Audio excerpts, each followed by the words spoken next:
বর্ষা এলেই মানিকগঞ্জের চরাঞ্চল এবং নিম্নাঞ্চলের মানুষের জীবন জীবিকা হয়ে ওঠে নৌকা নির্ভর। এই জনপদের ২০০ বছরের ঐতিহ্য ধরে ঘিওর উপজেলা সদরের কেন্দ্রীয় ঈদগাহ মাঠে বসে নৌকার হাট। দেশের বিভিন্ন প্রান্ত থেকে এখানে ভিড় করেন ক্রেতা বিক্রেতারা। আবিদ হাসানের রিপোর্ট, জানাচ্ছেন শম্পা আক্তার। বর্ষায় নদী, খালবিল সহ জলাভূমির পানিতে ভরে ওঠে মানিকগঞ্জ জেলার বিভিন্ন এলাকা। বাড়ে নৌকার চাহিদা। সেই প্রয়োজনকে ঘিরেই ঘিওরের কেন্দ্রীয় ঈদগাহ মাঠে বসেছে শতবর্ষী নৌকার হাট। ছোট, মাঝারি ও বড় আকারের শত শত কাঠের নৌকা নিয়ে বসেন কারিগর ও ব্যবসায়ীরা। মানিকগঞ্জ জেলা ছাড়াও টাঙ্গাইল, সিরাজগঞ্জ, রাজবাড়ী সহ আশেপাশের বিভিন্ন এলাকা থেকে ক্রেতারা আসেন এই নৌকার হাটে।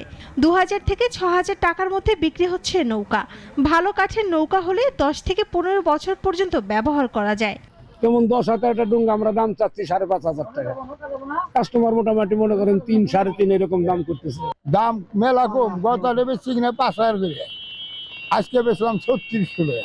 আগের হাটে কিন্তু বেশি আপনার ৪,৫০০, আজকে বেচলাম ৩৬০০ টাকা। দৌলতপুর, শিবালয়, হরিরামপুর ও ঘিওর উপজেলার বিস্তীর্ণ এলাকা পদ্মা, যমুনা, ধলেশ্বরী ও ইছামতি নদীর সঙ্গে সংযুক্ত। বর্ষায় নদীর পানি বাড়লে তলিয়ে যায় চরাঞ্চল ও নিম্নাঞ্চলের রাস্তাঘাট। তখন যাতায়াতের একমাত্র ভরসা হয়ে ওঠে নৌকা। ৫০টা বা কোনো হাটে ৬০টা, ৭০টা, ৮০টা, ১০০টা পর্যন্ত বিক্রি হয় পানি উইলে। ১০ হাতে ১১ হাতে নৌকা কিনতে গেলে ৩,০০০, ৪,০০০ এরকম নৌকা বুঝে দাম আর কি।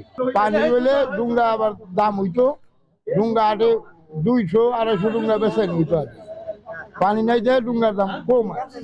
শুধু যাতায়াত নয়, মাছ ধরা, কৃষি পণ্য পরিবহন, গবাদি পশুর খাদ্য সংগ্রহ সহ বর্ষাকালের বিভিন্ন প্রয়োজনেই নৌকা একমাত্র ভরসা। কাজের মধ্যে মানে উপারি জমি গাঙ্গে ভাঙ্গা আছে, মানে গরুর ঘাস টাস কাটন লাগে, আনন লাগে, জান লাগে, আসন লাগে। গরুর ঘাস আনার জন্য মানে নদী পার হওয়ার জন্য নৌকাটা কিনছি।